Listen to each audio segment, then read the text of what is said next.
Keyboards. We all love them, we're all confused by them, but why?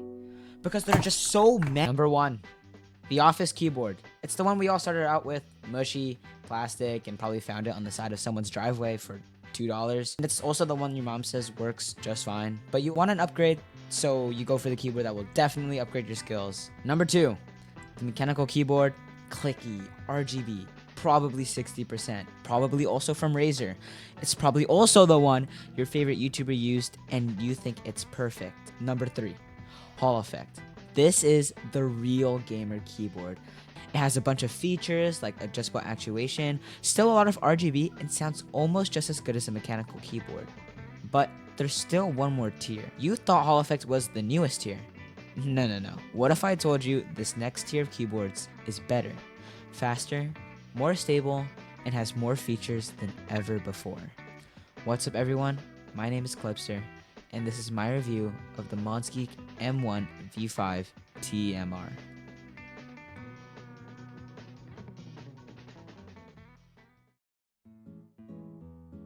A couple disclaimers before we start this video. Number 1, Monsgeek was very kind enough to reach out to me and send out this keyboard for review. However, the things I say in this video are not affected by Monsgeek. They do not get to review this video, so all my thoughts are purely original. Secondly, the original unboxing clip got corrupted, so I'm just going to combine the unboxing and features. I'm just going to tell you what's in the box along with the features as well to save some time. In the box, it comes with a keyboard and an Acco branded switch puller, because if you didn't know, Monsgeek is actually a sub-brand of Acco, a very good keyboard brand.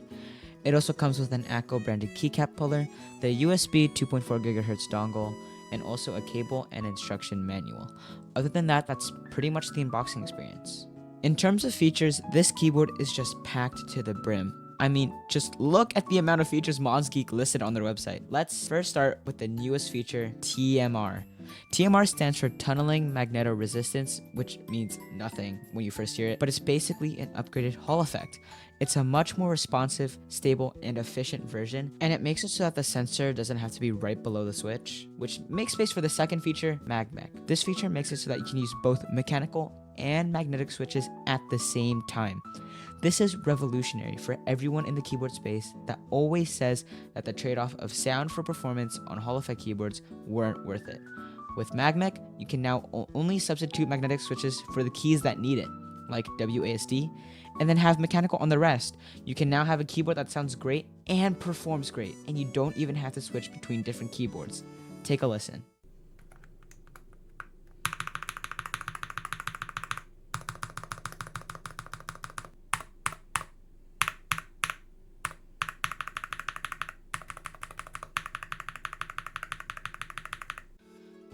If you thought the features ended there, you are wrong. This next feature is called Quick Release. It's not new per se, but not many keyboards have this, which is an easy to remove top casing. The top casing of the keyboard uses magnets to stick, so all you have to do is remove the knob using any tool that doesn't scratch the paint off, which in my case are nail clippers, and then grab the top casing and gently push down on the keys. Then there you have it. No screws needed to open up the keyboard, which makes it so easy for people that want to add as many mods as they want. Don't forget that this is also a 75% form factor, arguably the most productive form factor of all the keyboards. It also has a volume knob and also has tri-mode connectivity. You just don't find Hall effect keyboards that have features like a mechanical one, but still has the works of a Hall effect one. It's absurd. This is the most feature-packed keyboard I have ever seen, and it just gets so much better from here. When it comes to the look and feel, it is premium. The case of the keyboard is full aluminum, and the keycaps are PBT and shine through. I usually have pretty sweaty hands when I game, but the keycaps don't feel weird after, so they still keep a very nice feel. The aluminum is also very premium and also quite heavy. I've never seen an aluminum keyboard in real life, so this was my very first time, and lifting it was a surprise.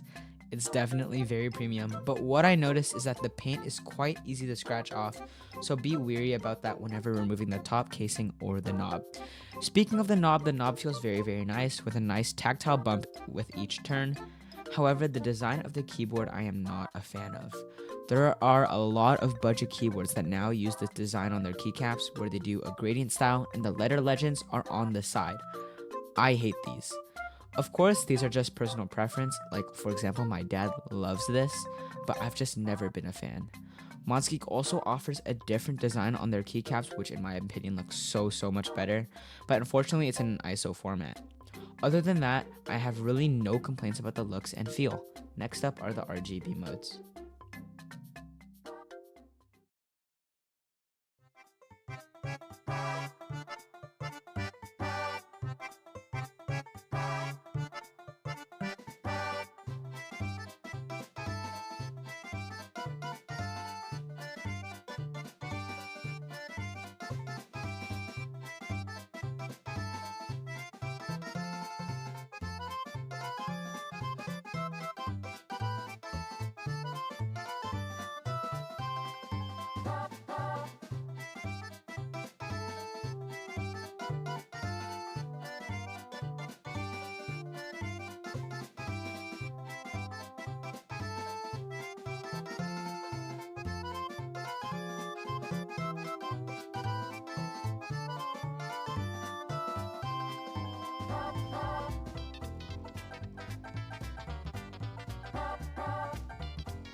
As we get into sound, let's first go over the switches and the stabilizers.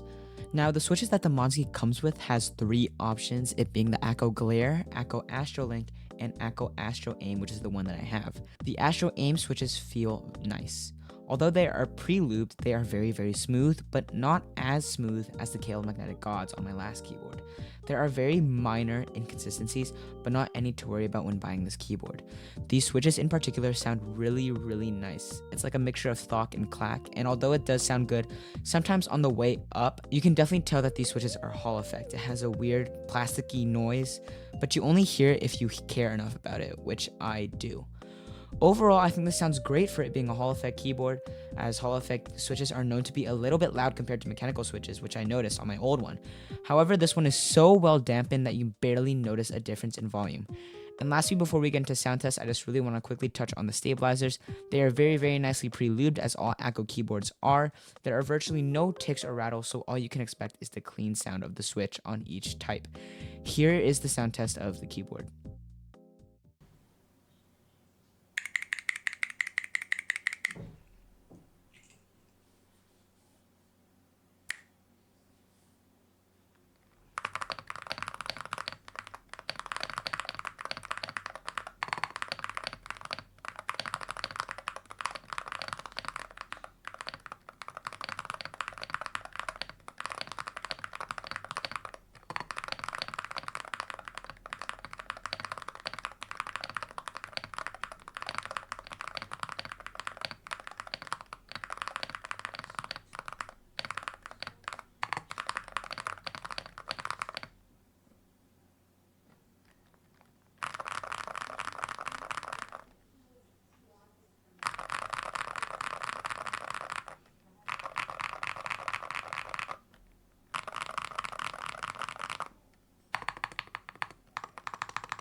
this is the software section of the video. Right now I have the software open. You can, there is, I believe, an app as well, but I'm going to be using the web driver. But you do need to download something to run the web driver. So if this is the first time opening it, you know, I actually don't really know how I got here. Just do app.monsgeek.com. Click download. If you already have it downloaded, go to your home page and double click it. So you gotta double click the IoT driver and then you open it. That's what you gotta do. All right, anyways, first thing you see is configuration. I believe that this software is actually decently hard to maneuver compared to MCHOs. MCHOs was very simple. This one is translated from Chinese language, so a lot of the stuff here are very, very different, and it's very, very weird. First, remap. I think it's in the name. You can click a key. Let's say I want to change W to B. And you click confirm. I don't want that though, so we're not gonna do that. Or yeah, you can do macros, you can do media, so like let's say you can set L to up your volume. Next we have magnetic switch settings. This is basically to set the trigger. As you can see, I did select all. Oh yeah, another caveat about this is that it takes very, very long. Or not very long, but quite a bit longer than MCHOs. Anyway, so if I set the press all the way down, that means I have to press the key all the way down till it bottoms out for it to do its thing. And then same thing for the release. If I put the release all the way up, that means I need to release the key all the way up until it's deactivated, and we'll stop doing it. I suggest you just use the one I have, except for there are a couple where I don't do. Since I play Valorant, I set my release on 4. I set my release on 4 to a little bit higher, and the same thing for shift, because if I lift it in Valorant, then that means I'll stop walking or I'll stop planting or diffusing spikes, so I don't want that happening. When you go to advanced, this is where all the cool settings are, so such as DKS, we have mod tap, you have toggle key, and then my favorite SOCD with the A and D. Other setting, you can set the polling rate. I have mine at 8,000 hertz, and then you can turn on sleep time, where the RGB turns off, or the keyboard just turns off after a couple time, which is actually very, very useful on wireless keyboards. This is basically another thing of remap, I guess.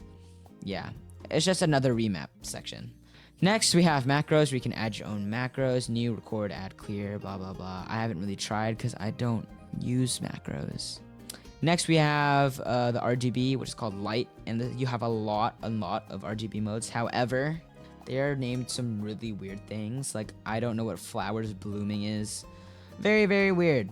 Custom, you can pick the specific colors that you want in each one. And then gallery, if you log in, or if you register, if you're logged in, you get to get RGB modes from other people that use Monsgeek. So like people can make their own profiles, RGB profiles, they can upload it and other people can use it, which is I think very, very cool. Share, this is where you find it. See, as you can see in the light, there's like a Brazil, there's a gradient, there's a pink gradient. And then you go to my account, there's about, and that's basically it. I would say that this software is slightly worse just due to how slow it can be, and it's very difficult to maneuver. However, it still works. Software is software. It's not like completely unusable, and you barely touch it anyways.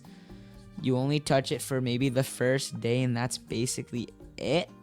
Yeah, that's about it for the software. Now we can go to the gameplay. Anyways, it's time for the gameplay section of the video where I talk more about the keyboard unscripted, and we just play the game. So what do I think about what do I think about it? Overall, it is a very, very nice keyboard. At the time that this video has been edited and released, Monsgeek has come out with 2 new variants of the keyboard. I believe like the keycaps are now like translucent. There's a translucent black and white, which I think are so much better than the one we have right now, the gradient black, which again I'm not a fan of. Now there are a few things that I didn't touch on in the video that I will touch on now. RGB, the brightness. The brightness is a moderate brightness. It's not too dark. What is going on? Yeah, again, it's a very moderate brightness. It's not too low, it's not too high. Definitely less brighter than the MCHOs A68 that I had previously. Like, I like it not being too bright.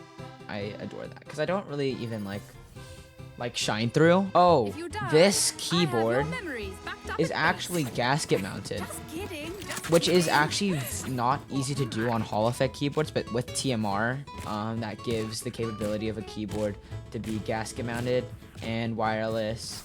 The gasket mounting is, you can barely notice a difference. Like, there's just so much dampening. The amount of dampening that they have, it makes the gasket mounting like almost like useless. If that makes any sense. Like, there's no point in having gasket mounting if there's just so much dampening, because there's just no room to bounce. And also, it's like, not like pour-on, it's like jackets. It's like silicone jackets, and that makes it even less bouncy. But still, it's a nice feature, so if you remove some of the dampening, I'm sure it would get better. Who's shooting? Spike down A. I have the spike. Frick.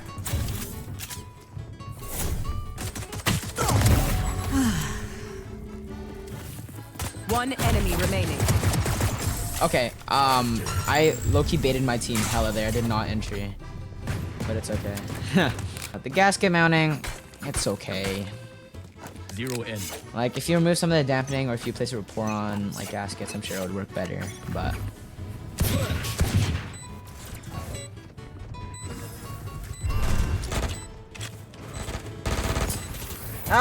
what the heck is going on? Throw the what?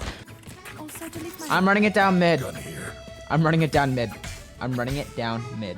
I will be running it down mid. Who's gonna stop me? Absolutely no one. What do I think? Pros and cons. It sounds quite nice. Like, I don't know what I'm saying. Spike down A. Wait, they changed Abyss. I forgot.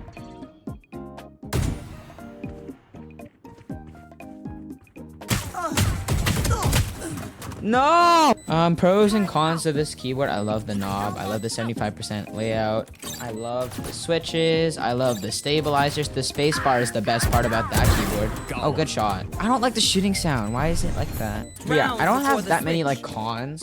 My only con being like gasket mounting could be better, keycaps, and maybe the software. That's really about it. Do I recommend this keyboard? Obviously, yes. Like, it costs $100 for the version I have. I think it's $130. However, you are getting much more than the price that you are paying. Or you'll be paying much more for the amount that this keyboard has like a couple years ago. It's actually not the best place to plant. Kill. How did I miss? What? I head tapped close. I guess the rest, unless I figure out something else, the rest of the day is just gonna be me just playing the game, because I forgot anything else that I'm supposed to say. Thank you so much for the support on like the recent videos. I really do appreciate it. Almost on 400 subscribers, which is crazy. Spike down A. Left side A, mate. Here. Here. Perfect. I didn't have to do anything that game.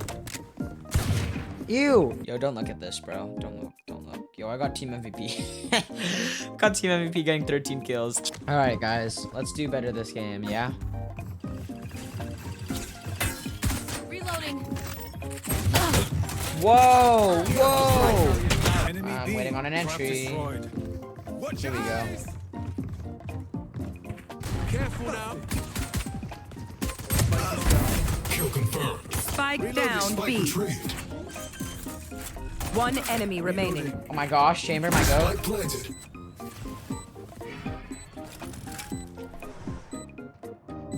Last player standing. Oh my gosh, dude. Like, no double clicking issues. Like, I didn't have to put dead zone or anything. So it's fine. I love this keyboard, bro. Alright, guys. Let's go B. Let's not die. Yeah. Charlie Mike. Knife deployed. Flashbang. Backside.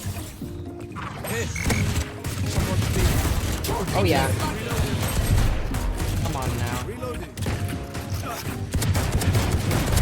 Last round, KIA. Spike planted. My ultimate's ready. One enemy remaining. Oh yeah. Come on. Please. Reloading. Oh, you gotta be frickin' kidding, dude. I have the worst aim on this frickin' team, dude. Since I'm just the best, I'm gonna peek mid. No one challenge me. Flashbang.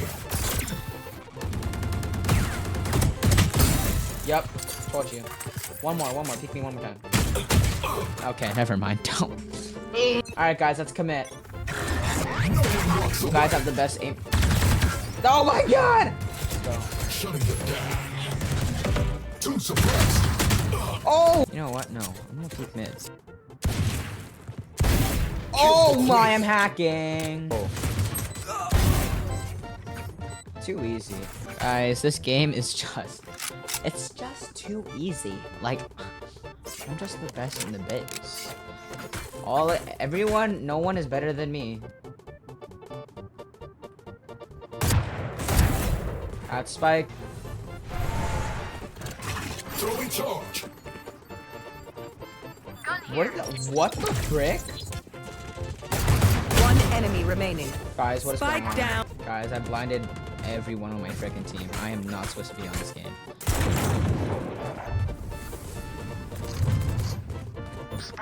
Spike down B.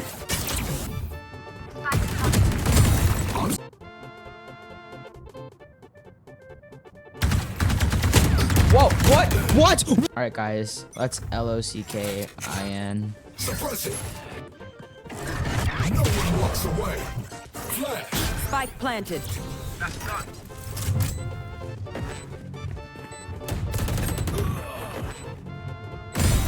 Radiant kill. Last player standing. One enemy remaining. I'm the GOAT at this game. Don't chow me. I'm literally the best in the game. I'm literally